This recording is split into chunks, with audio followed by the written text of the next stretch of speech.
Phirst Contention fans, what is going on? It is your boy Marvin S. Banks here on a great Tuesday. On a Tuesday. Exactly. So I'm smiles in my face as one team rose to the occasion and the other team, well, they did what we all thought they would do. But of course, the main man, Ty Wososina. Salutations, folks. Welcome to another installment. Phirst Contention, awesome round of wild card. We're going to look ahead to the divisional round. Of course, we can't get started without talking about the college football playoffs championship. Probably the second best invention behind sliced bread. We sport on deals, on court. Marv. Yes, sir. Instant classic. Yes, it was. 45-40. Bama rolls over Clemson and Tigers. Only 40. I mean, let's talk about our biggest recaps, your biggest takeaways from an awesome game, a dope game. It was. I guess there was just no defense was optional this game. Clemson, Alabama, no defense. Defense was optional. But the biggest takeaway from the game, Ty, is that tricky Nicky. He had the offense. He had the defense. And he bust out with the special teams. I'm talking the onside kick, work of beauty. Hey, Sean Payton was like, "Oh, that's wonderful. Hey, that's how it's done. That's how it's done." Exactly, beautiful. Then followed up with the kick return. That good old tricky Nicky. He got another one. This one wasn't that defensive slugfest like LSU was a couple of years ago, but he was putting up points. They put up points. Alabama, tricky Nicky. Talk about Nick. He gets all the credit. Granted, he's the face of the program. Everything goes through him before it's brought into action. But when we're discussing special teams, let me throw out a name that needs to be heard. Bobby Williams. For those who don't know, Bobby Williams is the special teams coordinator for the Crimson Tide. Roll Tide. We had our first podcast last week. We discussed African-American coaches. Mm-hmm. He is an African-American coach.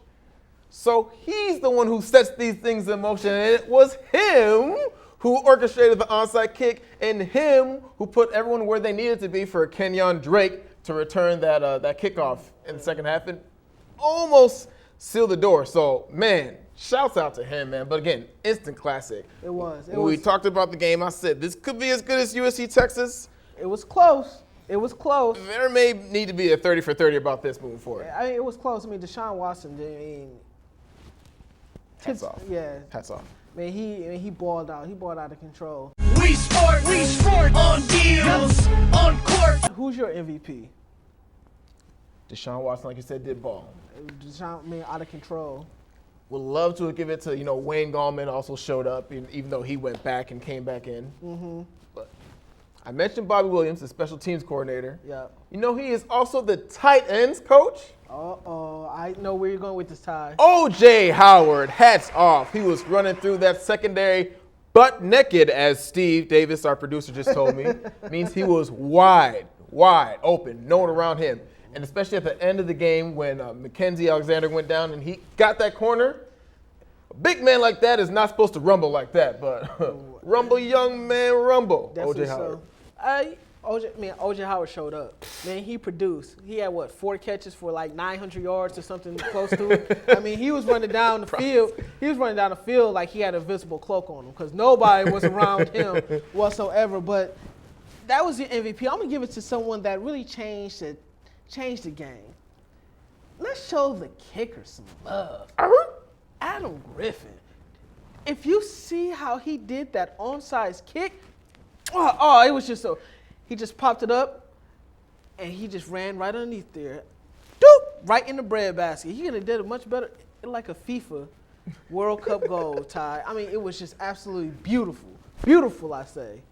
Absolutely beautiful. I'm going to give it to Adam Griffin. Marv.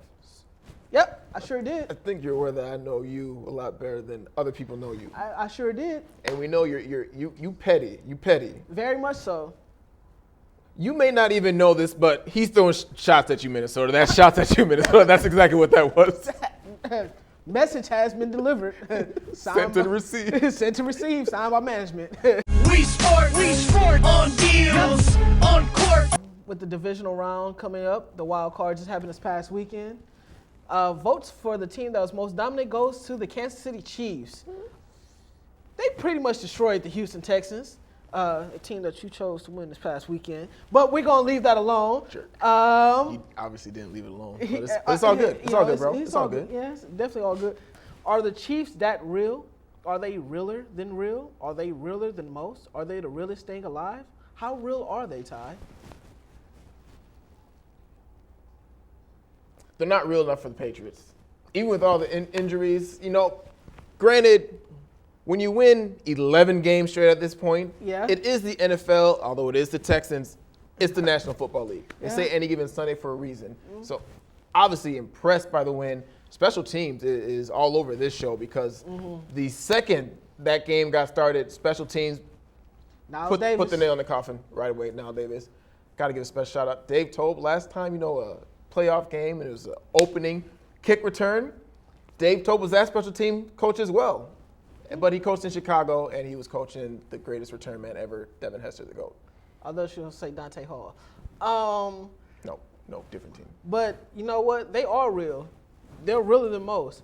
I didn't know that they were so real that they could pay another quarterback to throw them touchdowns like Brian Hoyer was doing this past weekend, because he was throwing to more Kansas City Chiefs players than he was throwing to Texans players. So, I mean, I don't know if Macklin is going to play in this game. We know that Jamal Charles is not going to play. This is true. But they're still 11 straight, and they're going up to Foxborough, and, people are hurt and people are injured. That defense is legit. Hats off to Eric Berry. I'm glad that he's back. Awesome. Great story. Yeah, definitely a great story. Good safety. You know what? They're going to give Patriots some problems. They're going to give Patriots some problems up there, Ty. Okay, thanks for that. But who are you with? Who you with? I'm not going to bet against the hoodie. I think that's sacrilegious to bet against the hoodie. So I am going to go with Bill Belichick. I think it's too much Gronk spike. And plus, Alex Smith can throw 20 yards down the field. No Macklin as well. It's a debate show. I'm supposed to agree with you. But again, when we threw the towel in on the pass last year, it was after they got beat by the Chiefs. And it was on to Cincinnati. Yeah. And I've learned not to do that. Playoffs at home, got to go with the Pats. Yep, definitely got to go with the Pats. We sport on deals, on court. The Packers have reemerged as an NFC superpower. Packers got their mojo back. Your squad. Ha! You like that? You like that? Boy, oh boy, Ty, we talked about this last week. The winner of that Week 17 game was what, Ty? The team that gets to play the Washington Professional Football Team. Exactly so. And that team was who? Green Bay Packers. Exactly so. Now, granted, the first quarter was ugly. They was down 11-0. But we knew the Redskins was going to be the Redskins. The lights were a little bit too bright for them, Ty. And Aaron Rodgers, we saw something from him that we haven't seen in probably about a month. He smiled, and he was laughing. And we haven't seen that in a long time. And now it's going to be a tough test going up against Arizona. But any time that you have the reigning MVP on your team, you got a chance, you got a shot. So I think they haven't fully come back yet, but I think they found something, Ty. They found a little bit of the mojo. A little bit of the mojo. All right, let me touch on a few things here.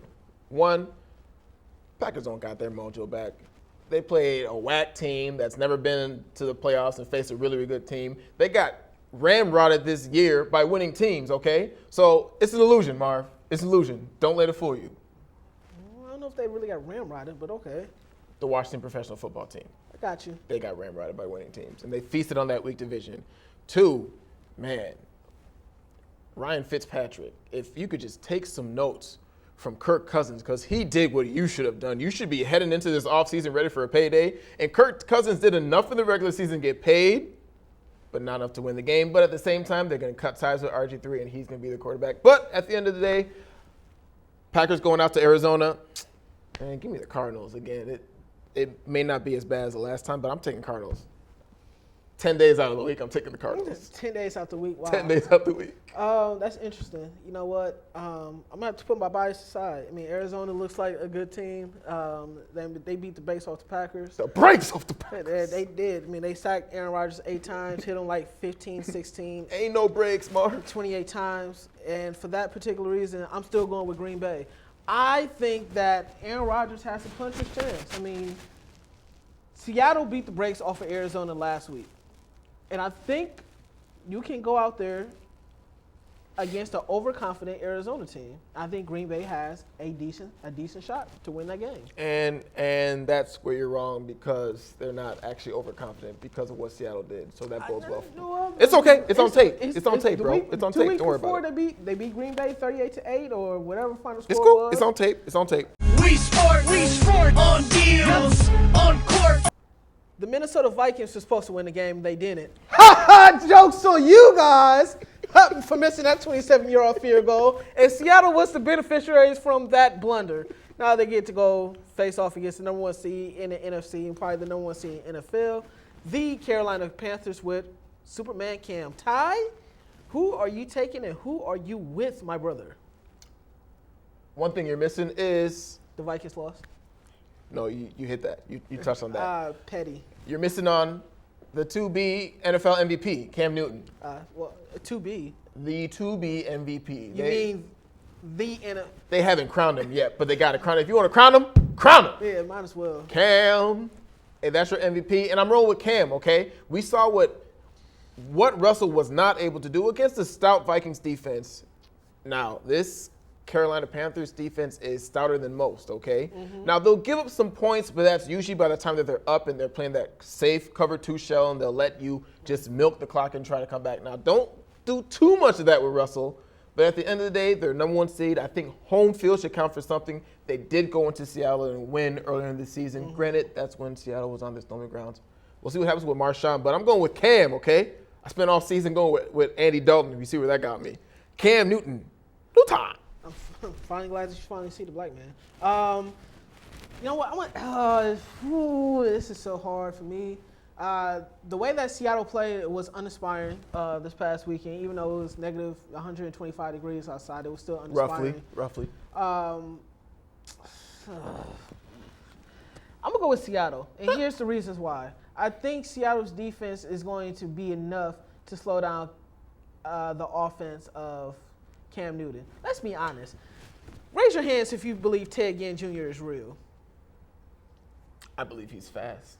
Yeah, I believe so too. But he doesn't want to go across that middle. He can run across the sideline. He better run away from Richard Sherman. Hey, you saw what happened to Antonio Brown. Hey, we'll touch on that in a few minutes. And then we will. But I'm going to go with Seattle. I think their defense can hold them down. Granted, remember, Seattle was up in that game, and their defense let them come back in the fourth quarter up in Seattle. I think Bam Bam Cam and the rest of the boys can rectify the things that they didn't do when they faced off the first time. So I'm going to go with Seattle. It's probably going to be a low-scoring game. Let's go 17-14. Low scoring. We shall see. We sport on deals, on court. Looks like whoever's left of the Steelers is heading out to Denver. I mean, Big Ben only has one shoulder. AB is in the concussion protocol. Yeah. I mean, they won the game against the Bengals, but they might have lost the war, Ty. Thoughts on this game? Steelers versus Broncos? When you talk about this war, I really thought Pittsburgh had what it took to win the war. That is the NFL season. That is a Super Bowl. Yeah. But with Roethlisberger in that shoulder, thanks, perfect, appreciate it. Although it was a legal hit. Yep, that hit was legal. It's so hard for me to put my money on them. I'm not going to, but I can't just pick them with what we know about Ben, okay? Now, we will hear what's going on with D'Angelo. Will he play that? Will play a difference. Not much of a difference because this is an elite defense in Denver, not to mention you're going up to Denver. Home field advantage carries more weight when you're playing in, the mile high. And remember, Denver was up on Pittsburgh a couple of weeks ago. I believe 28-17.5, and Pittsburgh made that comeback to beat them in Pittsburgh. So Peyton had a week off. We saw what happened when he faced the Packers with a week off. yeah, I have to renege on my Super Bowl pick and pick the Broncos this week. Sorry, Steve. I want to go with the Steelers, but I don't know who's playing quarterback, and I don't know who's going to be the number one receiver outside of Martavius Bryant this week. No D'Angelo Williams. Potentially. I don't think he's going to play. Oof. Yeah, they're just too beat up and bruised. Not the fair. Bengals, that was a hard-fought, physical, illegal, somewhat legal game. And you as don't well. get to play Andy Dalton. You don't get to play McCarron every week. Yep, true as well. We sport on deals, on court. So, Ty, food for thought. This past weekend, the Bengals and Steelers game got ugly. Understatement. Towards in the fourth quarter, it was a lot of hits. Some of them looked like they were illegal. The Ryan Shazier helmet-to-helmet hit on Giovanni Bernard. Poor Vontaze Gio. Burfict. You had Joey Porter hopping on the field. Mike Munchak getting into players on the sidelines. Pecco out there pushing cats Yeah. with his coat on. Pecco out there pushing cats. So the real question is, who's responsible for these athletes? Who's responsible for a situation like this? Is it the players? Is it the coach? Is it the referees? Who should be held responsible for their actions this past weekend? The cats who dictate the flow of the game are the refs. Okay, so it's on the refs to keep control of the game. Now, granted, in this game, compared to most we've seen this season, Giants and Panthers, they did, we saw some flags flying, okay? And now, while no one was ejected, it wasn't as egregious as ODB and Josh Norman. But ultimately, the league, this has to come from top down. And when we talk about a sport we're trying to keep around, we worry about what happens in the future. We talk about CTEs and keeping players safe, the strike zones, and you can't do this or that to the quarterbacks. Granted, Burfict was suspended for 3 games heading into next season. Yeah. And this needs to happen. But if you really want to change that culture, with all this excess activity going on in the league, you got to hit them where it hurts, and that's their pockets. You got to take them off the field. True, very true as well. I think it has to come down from the coaching staff, though. Marvin Lewis had an opportunity to take Burfict off the field after those incidences. Burfict was just going buck wild. He was just absolutely just a madman and crazy. And it was only a matter of time before you felt that he was going to have to tip him. You felt that he was going to tip over to the wrong side. Granted, he made a bunch of great plays, and they wouldn't be That interception. They wouldn't be there without him. But in the same sense, he was just a little bit too unpredictable, and you can't trust unpredictability on the football field like that. We sport on deals, on court. Let's move on to another serious subject. For those who haven't seen, protests about Tamir Rice, the officer that shot the boy in Cleveland. He was not indicted by a grand jury.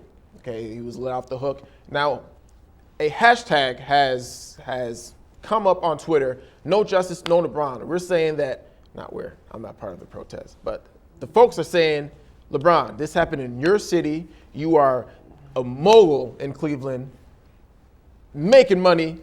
Don't play for Cleveland and bring some attention to this case for the injustice. Your thoughts on what cats are saying to LeBron? Because he said he doesn't have enough information to really make a comment on the situation. And I think this is a touchy subject because you want athletes to be more socially aware, which LeBron is. LeBron is definitely socially aware, but you want to make sure that all the facts are in order. And if LeBron feels that he doesn't have all the facts in order to make a sound judgment, then I believe that people should respect that. They should respect the fact that LeBron is making a case to get more information about the case before he makes a harsh judgment like that. Like sitting out? And you have to give him the benefit of the doubt because we've seen what he has done with the hoodies up, the Donald Sterling incidences as well. Eric Gardner as well, the I Can't Breathe shirt. I Can't Breathe shirt. Yep. So give him at least the benefit of the doubt to gather more information. I'm not going to say I'm angry at him for not sitting out. He's under contract. He has a duty to that team. And in a way, he does represent that city with that team, that whole state. But at the same time, I think my biggest issue is him just not knowing about it.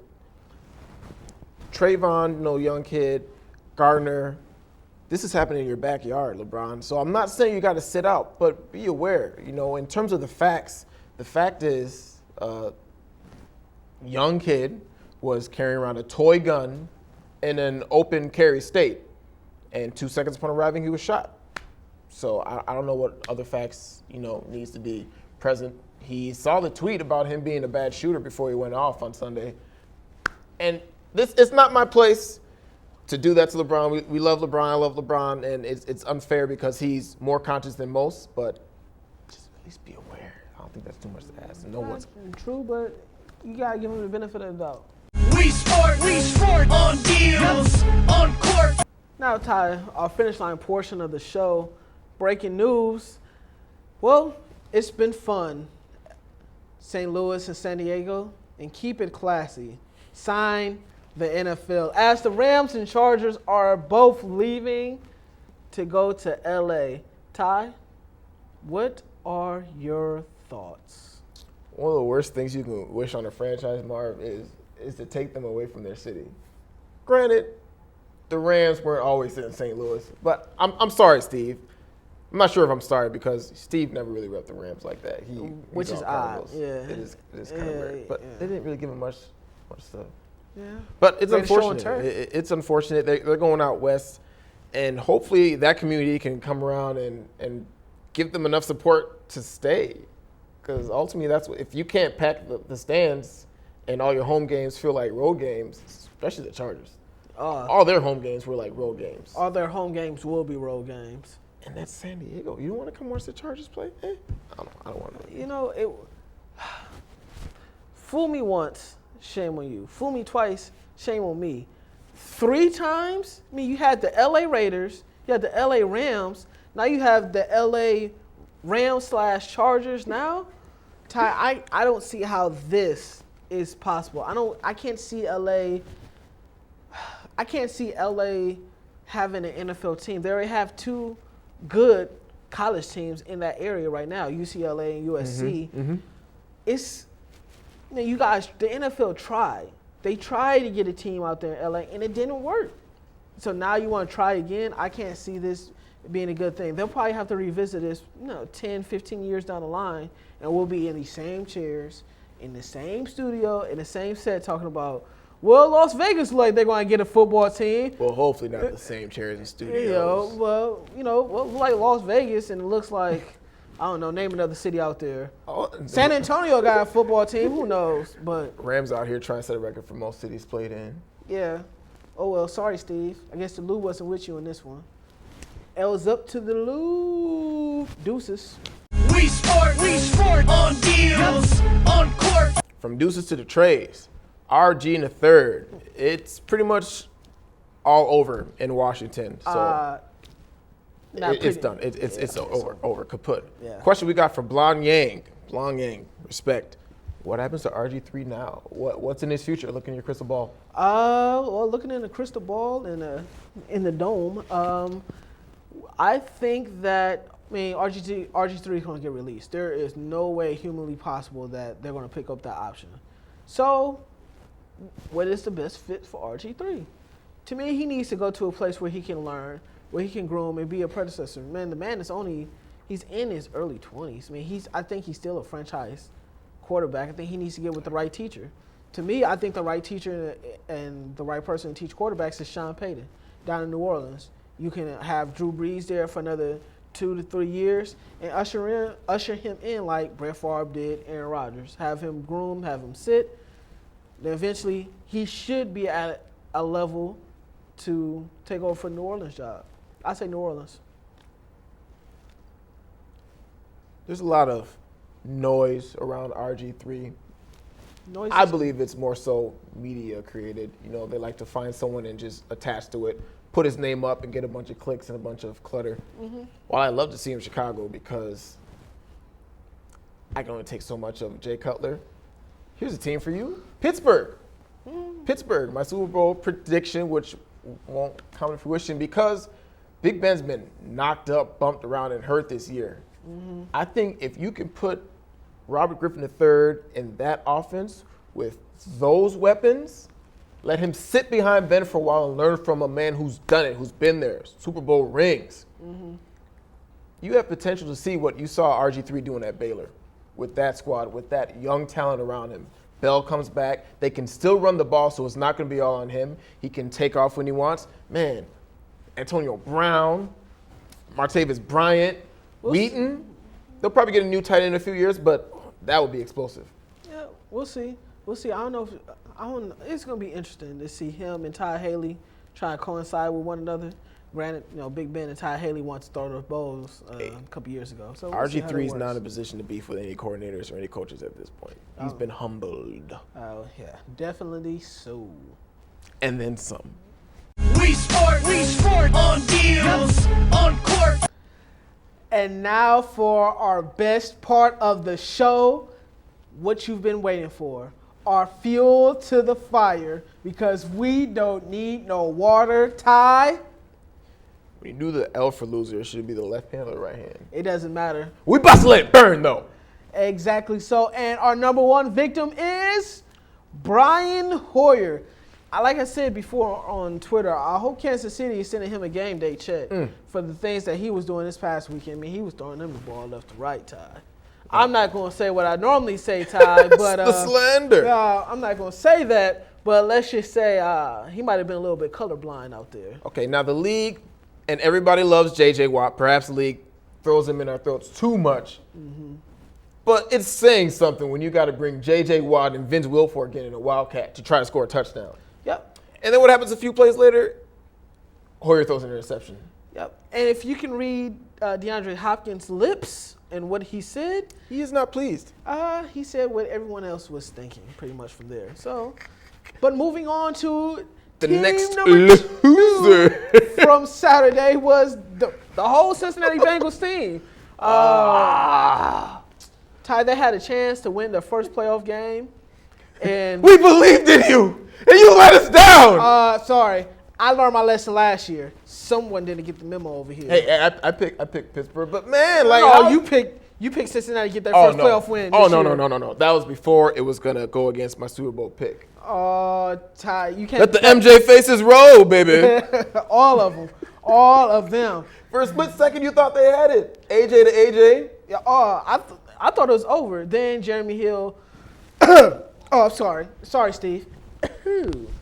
A little bit of the cost over there. Jeremy Hill with the I eat, blank face. Yep, exactly. So that particular face. Rest in peace, Gio. Yep, definitely so. Do it for Lil Saint. Oh wow. We're gonna save this team for last, but let's go to you like that. You like that. The Kirk Cousins hashtag was taken off, but Randall Cobb stole it right back and let him know you like that, Kirk Cousins. You like that. All this noise about Kirk Cousins, man, and he's this, he's that. He could beat the Packers. Okay, at the end of the day, yes, I feel some type of way about the Packers, but I'm not picking Kirk Cousins to beat Aaron Rodgers. True as well. And you know how they played him up on game day. He saves dogs and lives and all that. I don't know what else he does. And that's all fun. Yeah, that's all fun. At the end of the day, we talking about what happens between the chalk, baby. Exactly so. And Ty, I know when we was doing our pregame meeting, you called me all sorts of names. What was those names again? It was Petty Wap, Petty LaBelle. Petty boy! I am all of that, baby. Let them memes roll. Lance Stevenson, come on down. Let them memes roll. Minnesota Viking fans, I'm talking to you. For all that slander, for all that noise that you guys were talking about, we won the NFC North. We're so happy to win the NFC North. And the Vikings did exactly what we all thought the Vikings were going to do. They get up to a big stage. They was going to win. They were up. They were going to move on to the next round. Psych!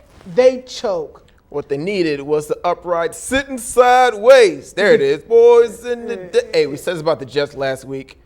But Minnesota, I'm sorry. I'm not at all. Sorry, that hurt. It's still funny to me. It's funny to me. It brought a deep joy to my heart. I was up and down the Sam's Club just smiling. Put that in the car. I was on the ground. If you don't know your history, you are doomed to repeat it. While Gary Anderson did not miss a kick in '98, the kicker who made the most field goals this year Blair Walsh. Blair Walsh and the Blair Walsh Project just making the field goal. And what made it so much better was the reaction of the fans at the stadium. Oh, Ty. If you see their whole facial expressions. Well, if I sit outside in negative 3, 4, Ty. 5 degree weather to see that, I'm going to feel some type of way as well. Ty, like, I know, like, if the Packers won, that brought a smile to my face. But seeing the way that the Vikings lost, that brought so much joy to my heart. I chuckled a lot. I didn't even chuckle. I was just smiling. I didn't care what happened. Schoolgirl? Kitty schoolgirl? Yep, all of that. Kid in the candy store. Hide your horns. Ooh, all of them. Ooh, I don't want to hear nothing from y'all no more. I don't care what y'all do for the rest of the next 10 years. I don't want to hear nothing. Nada, nothing from y'all. Not a ting. We won the NFC North. Yay! We lost out a 27-year-old. Hey, you know the extra point is longer than the field goal that he missed. Petty boy, and that will end our show today. Thank you, and thank you But again. don't forget, like the video, like us on Facebook, follow us on Twitter while you're at it. Go and subscribe to that there YouTube channel. Exactly. So for Voice of God, for myself, Marvin Banks, for my main man, Ty Wolsacina, signing off. Trace up. Hey, Bears, we'll be back next year. They lost Adam Gaze. Down goes Jay Cutler.